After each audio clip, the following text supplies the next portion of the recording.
Welcome back to Choose Your Next Yes. I'm your host, Dr. Mel. Happy Wednesday, everyone. You might be thinking, what do you mean Wednesday? It's Friday. Well, today is going to be a magical day where we're going to be asking ourselves a question. Yes, it really is Friday. This was just a play on words, but I want you to think about, when will I take that leap? So when I say Wednesday, I mean Wednesday, not the typical way that you spell Wednesday. I want you to ask yourself, when am I going to take that leap? Whether it's a change in your career, or maybe a change in a relationship, or you need to work on a relationship. Maybe it's revamping your finances, or maybe you're ready to take control of your health. It's time to lean into that question of when.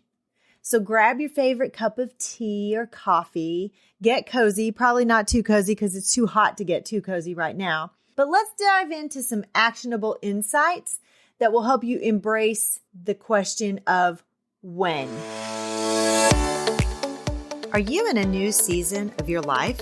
Are you stuck and searching for clarity so you can make a career change? Do you just need the courage to switch careers? Are you ready to follow God's plan for your career?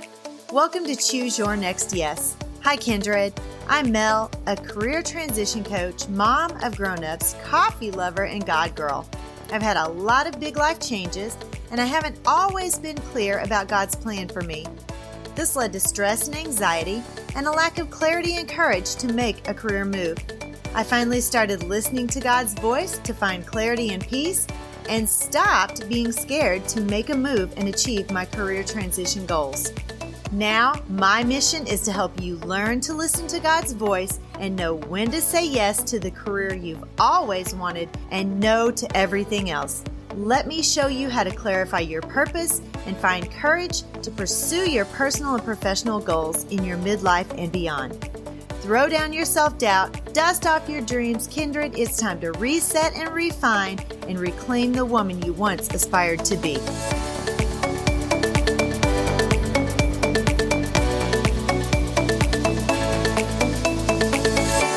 Ladies, I'm so excited that you're here with me today on Friday, not Wednesday, but I think you get the gist of my play on words there just a little bit. I wanted to talk to you about navigating this super exciting time in our lives, this marvelous midlife season that we're in. What sparked this episode was a gift that I sent my boyfriend this morning. I send him a gift almost every morning. Good morning, whatever day it is, I try to find something that matches. So today I was looking for something for Wednesday, and I came across one that said, if not today, then when? And then it says Happy Wednesday, but Wednesday was spelled WHEN''SDAY. And I just knew that that was the perfect episode for today. It was the perfect gift for me to send him, and then the perfect episode for today, because we've both been really reflecting on what we want to do going forward in our careers. And we also have been reflecting on some of the wasted time over the last few years. It's perfectly normal to find yourself reflecting on what truly matters. And I've been really doing a lot of that self-reflection here lately. The things that I cared about a long time ago, I really don't care about as much anymore. Even my gray hair coming in, back in my 40s, I was constantly coloring. I colored all the time. And here lately, I'm just like, nope, I'm done. So I kind of did the gray thing with color, and now I'm just kind of letting it grow out, and I hope it does its thing and I don't have to worry about it anymore. During this time of our lives, we've poured so much love and energy into raising our family. And now we're starting to embrace becoming empty nesters. And we see that there is possibility in a new chapter that lies ahead. One that's filled with potential and purpose. One where we can tap into our potential and put our potential in motion. This is where you might be starting to really explore what brings you joy and fulfillment, because there are some things that we were doing or had to do that really just weren't joyful or didn't fulfill us at all. And now we have the chance to get rid of some of those things and replace them with things that really do bring us more joy and more fulfillment. Whatever you're seeking in this new season of your life, it's your opportunity to reconnect with your passions, realign your values. There's some things that I had to realign on my value system as well. And then step boldly into the future that you deserve, that you are ready to create for yourself. So today I'm going to give you a few steps that you can take to empower yourself in this new midlife journey that you're on. Right now is the time to start taking action on the things that you've been thinking about, the things that you've been dreaming about, those things that keep you up at night or wake you up invigorated first thing every morning. It's time now, ladies. Don't sit there and ask yourself when or have other people ask you when. That's even worse when they say, well, when are you going to take action on that? You have these dreams. You have these aspirations. You have passions that need to be fulfilled and realized. The time is now. There is no more when. It's now. There's never going to be a perfect time to do anything. And even if you're working, you can't completely switch careers. You can start taking steps to build that career that you're wanting to move into while you're still working in your current career. And then the transition is easier. Yes, it's going to be hard work. Yes, you may have to sacrifice a little bit of other time and reprioritize your day, but in the end, it will be worth it. I love working from home. I love owning my own time. I want you to have that same flexibility and freedom in your day as well. And this has led me to really start thinking about my finances. I wanted a new car, and not because I just want a new car, but mine's getting a lot of miles on it. Like I'm up to like 180,000, and I'm hoping it lasts for a long time more. But, there are some things that are starting to happen, and it's got a weird sound that's coming from it. And I know that a new car is going to be happening down the road pretty soon. But then I was thinking, okay, I had picked out a couple of different cars that I really want, SUVs, because I don't drive cars and they're too short for me and I can't see and I just want to be up taller. But as I'm thinking about these, I'm thinking, it's just a car. And while I want something dependable and comfortable, I don't need all the fun things, all the perks, all the bells and whistles. I don't need that in my life anymore. I'm hardly in my car right now. I just don't need an expensive car sitting out in the parking lot when I could be using that money to grow my business. And I have told the management at my apartment complex that I am not going to re-sign my lease. I am not happy in this location. There's just some things. The apartment itself is one of them. It's lacking space. I just need a little bit more space, and I have no storage. So my extra bedroom that I'm paying for is a storage bin. So I'm going to move to a different apartment, and I was looking at all of the options. I wanted something bigger, and I was willing to pay just a little bit more, even a couple of $100 more or $300 more. But then I'm like, holy cow, that's a lot of money wasted on rent that I could be either putting aside and saving for a house or investing in my own personal growth so I can grow my business or paying off my student loans. So I'm willing to think about what my apartment should be. I just want a more streamlined apartment. I want to be able to use my extra bedroom, and I would like a little bit of storage. And I found a couple of places that have that. So there's no point in spending more rent on a bigger apartment just so I can have a bigger apartment, when what I really need is to get the junk out of my extra bedroom into a storage place so I can use the extra bedroom as an office. I have a few steps for you, a few points, and then some action steps to go with each one. So first, I want you to get clear on what you truly want. Take a moment to visualize your ideal life. Write it down. What does it look like? Put it in a journal. Put it on a vision board. What are you doing in your future? What does your career look like? What do your relationships look like? What are your finances looking like? Think about your health. What does that look like? Who are the people in your life? I have some friends that I still consider friends. but I don't necessarily need them on a daily basis. And there are people in my life that I've actually just cut contact with because there was no benefit to a relationship with them. And I don't mean that in a bad way.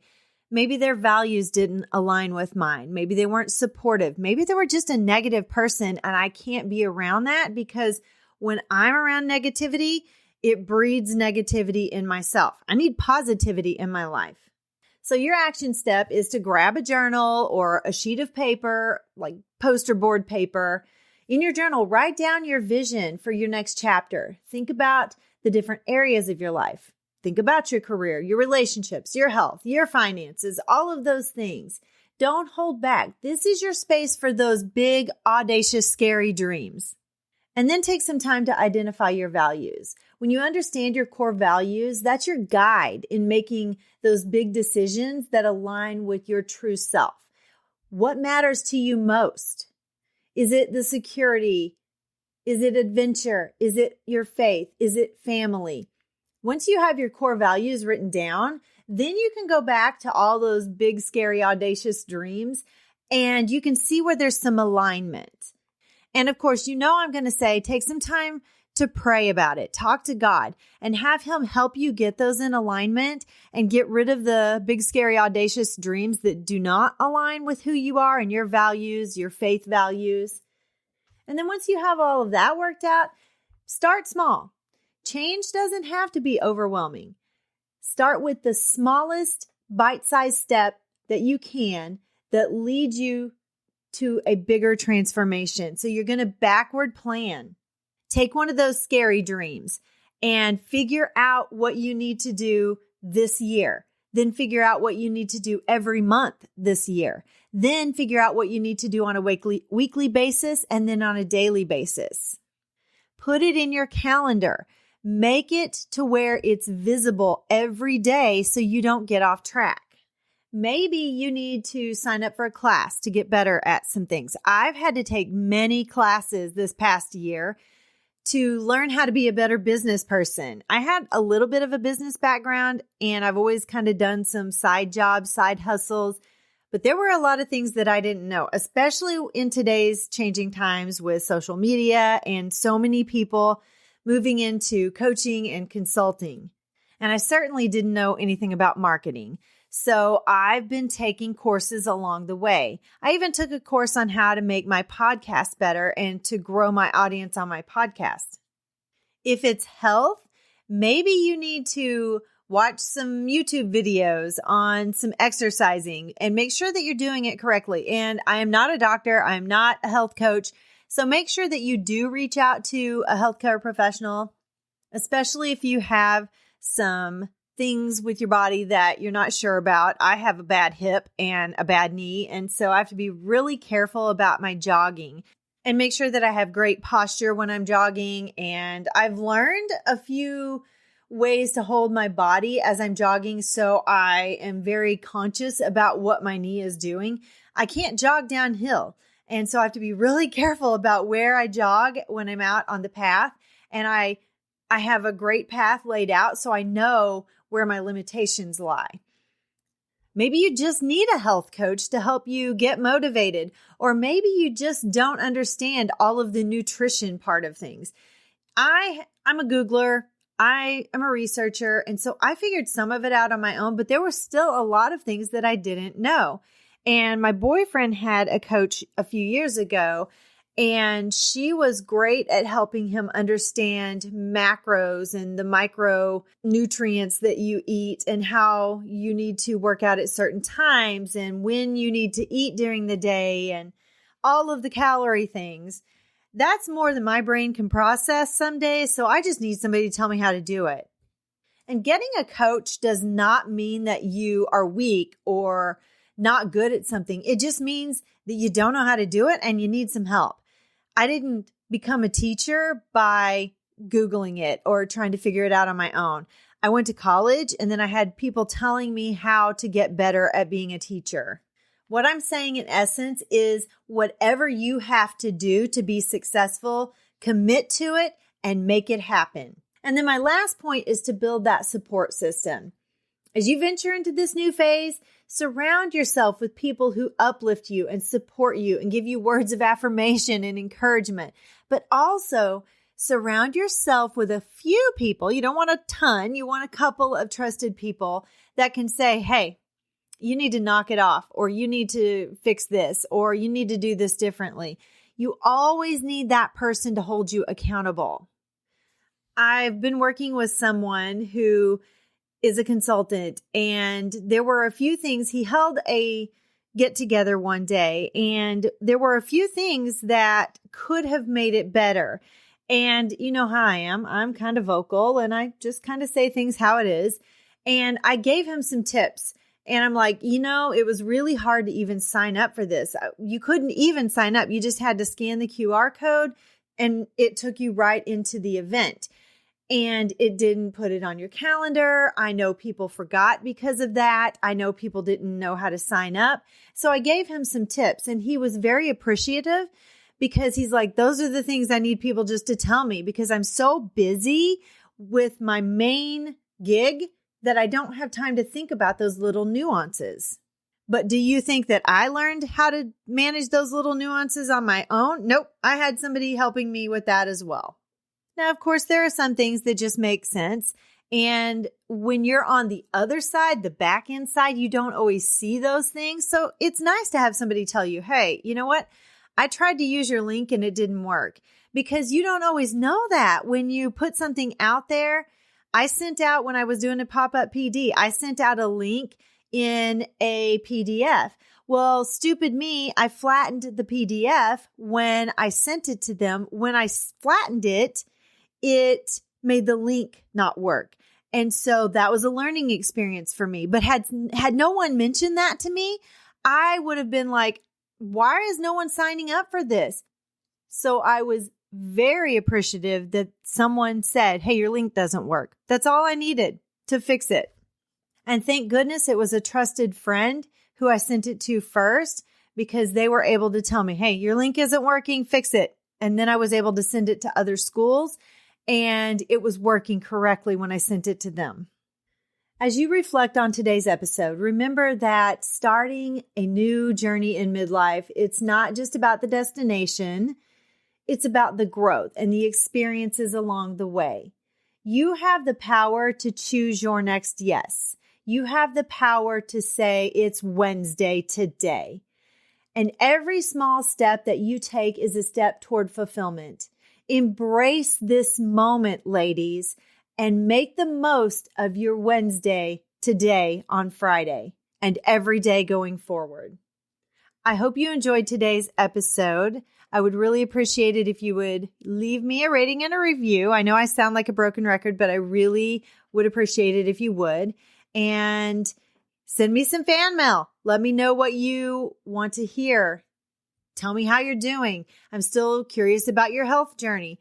I have been faithfully jogging every day. It's been hard because it got hot, really, really hot here the last few days. And even getting up earlier and getting out earlier, it's still hot. So I've had to go to the gym, which is not a bad thing, but there are some guys who hang out in our gym of a morning. They're the crew, the maintenance crew, and they have their, I guess, maybe a daily meeting. So it's kind of awkward to walk through the middle of all of these guys when you're trying to go work out. But I am still thankful that I have a gym to go to when it's too hot to get outside. I've been doing great on my calories. I keep track of that in my tracker. I wear my Fitbit for everything. I still track my water every day. It's very motivating when you see the scale going in the right direction and when you have your clothes start fitting a little less snugly. It is the holiday weekend. Have a great 3-day weekend and do something fun. Have some family time, have some downtime, have some you time. And start thinking about today is my Wednesday. Since it is the holiday next week, I am going to take the week off next week. So I will see you back here in 2 weeks. Enjoy your weekend. Eat some barbecue for me. Bye-bye.